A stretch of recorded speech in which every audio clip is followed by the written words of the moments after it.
Well, the blame game is providing Republicans with their very own version of March Madness tonight. Chief Congressional Correspondent Mike Emanuel has that part of the story from Capitol Hill.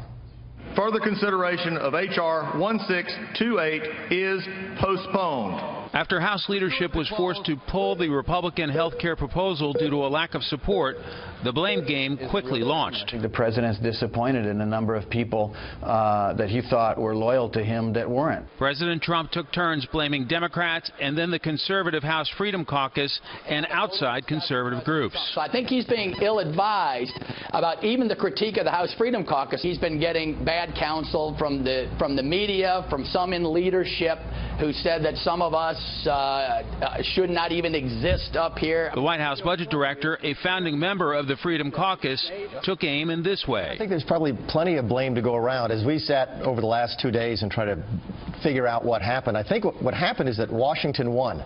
Texas Congressman Ted Poe quit the Freedom Caucus in frustration. But no matter what changes were made, the goalposts kept getting moved. The Freedom Caucus decided that no was going to be the answer, and I think at some time we're going to have to say yes, we are in power, we need to lead.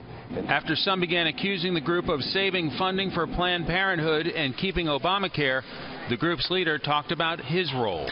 Well, I mean, at this particular point, I can tell you no one has been more self-critiquing than me.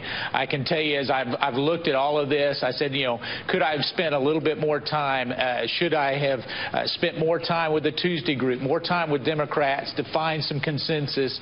With pressure on that group of lawmakers, a key member tried to move things forward. So let's get back to work. Let's not blame people. Let's get back to work and do what the American people sent us here to do, which is repeal this law. After this repeal and replace effort failed, South Carolina Senator Lindsey Graham received a hostile reception at a town hall. It was mostly Democrats attacking Graham, and he challenged the crowd to bring it on when he's up for re-election in 2020. I am not afraid of losing this job.